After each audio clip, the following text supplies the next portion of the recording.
भीष्म पितामह ने मृत्यु से पहले श्री कृष्ण के कान में क्या कहा था? एक ऐसा रहस्य जिसने अर्जुन को स्तब्ध और स्वयं कृष्ण को मौन कर दिया। कुरुक्षेत्र का युद्ध समाप्त हो चुका था। धरती पर बिखरे रथ, टूटे हुए अस्त्र शस्त्र और वीरों की चिताओं से उठता धुआं बता रहा था कि इतिहास का सबसे बड़ा युद्ध अपने अंतिम अध्याय तक पहुंच चुका है। लेकिन महाभारत का सबसे रहस्यमय प्रसंग अभी शेष था। एक ऐसा रहस्य जो युद्ध से भी बड़ा था, एक ऐसा सत्य जिसे सुनकर स्वयं अर्जुन की धड़कनें तेज हो गई थी। सूरज पश्चिम दिशा में ढल रहा था। कुरुक्षेत्र की ठंडी हवाएं बाणों की सया पर लेटे गंगा पुत्र भीष्म के शरीर को स्पर्श कर रही थी। उनका पूरा शरीर तीरों से ढका था, फिर भी उनके चेहरे पर एक अलौकिक शांति थी। ऐसा लगता था जैसे वे किसी विशेष क्षण की प्रतीक्षा कर रहे हो। उसी समय दूर से एक रथ दिखाई दिया। रथ में थे स्वयं वासुदेव श्री कृष्ण, उनके साथ पांचों पांडव भी थे। जैसे ही कृष्ण पास पहुंचे, भीष्म के चेहरे पर मुस्कान उभर आई। उन्होंने धीमे स्वर में कहा, केशव, आज मुझे आपसे अकेले में कुछ कहना है। यह सुनकर अर्जुन आश्चर्यचकित रह गए। युधिष्ठिर ने भी एक दूसरे की ओर देखा।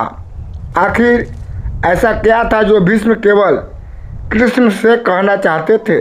कृष्ण धीरे धीरे उनके पास गए।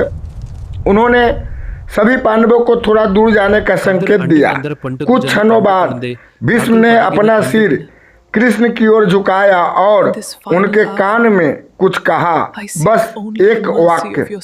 लेकिन वह वाक्य सुनते ही श्री कृष्ण की आंखें बंद हो गई।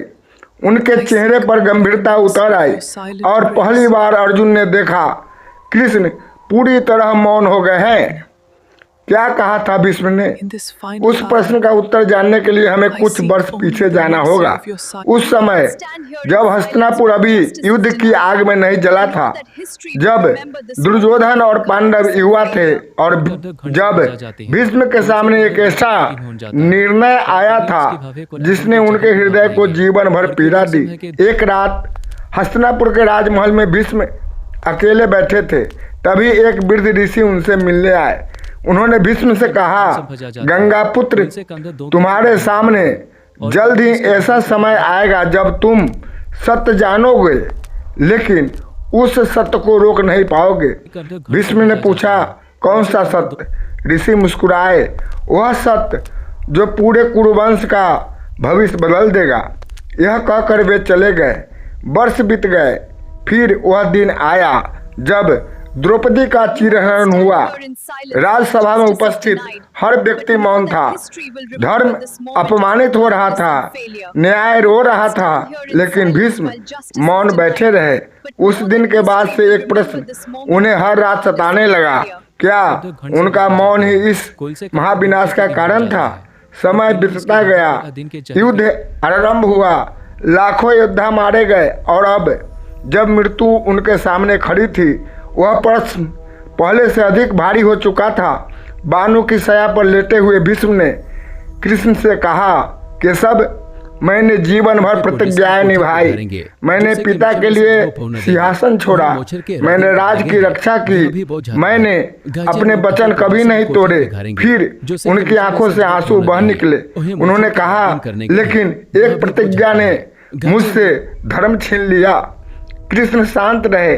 भीष्म आगे बोले, जब द्रौपदी रो रही थी तब मेरा धर्म मुझे उठने को कह रहा था, लेकिन मेरी प्रतिज्ञा मुझे रोक रही थी।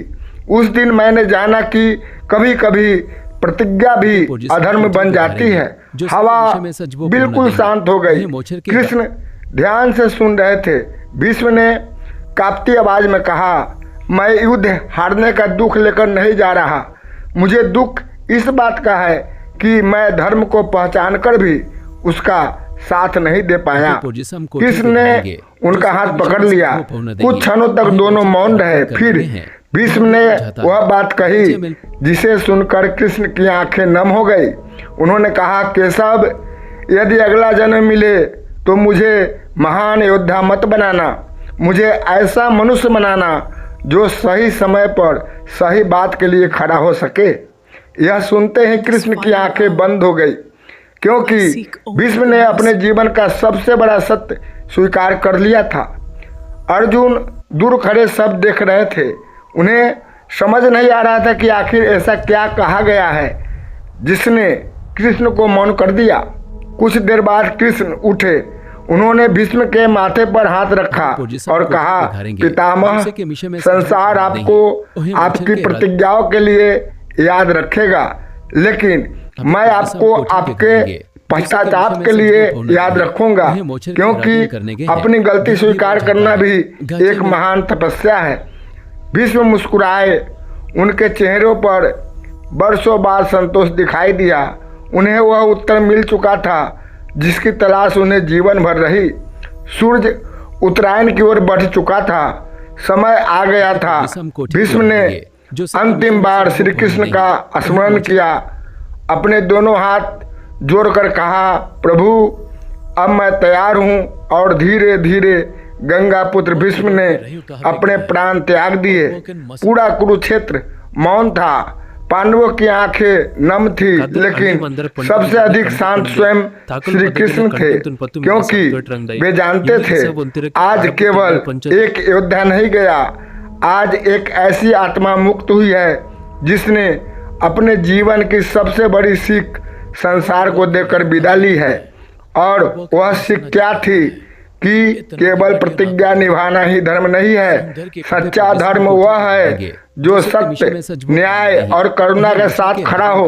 यदि जीवन में कभी ऐसा समय आए जब वचन और धर्म आमने सामने खड़े हो, तो उस मार्ग को चुनना जो मानवता की रक्षा करे। यह भीष्म की अंतिम सीख थी। यही उनका अंतिम संदेश था, और शायद यही कारण था कि उस दिन स्वयं श्री कृष्ण भी मौन हो गए थे। हरि ओम।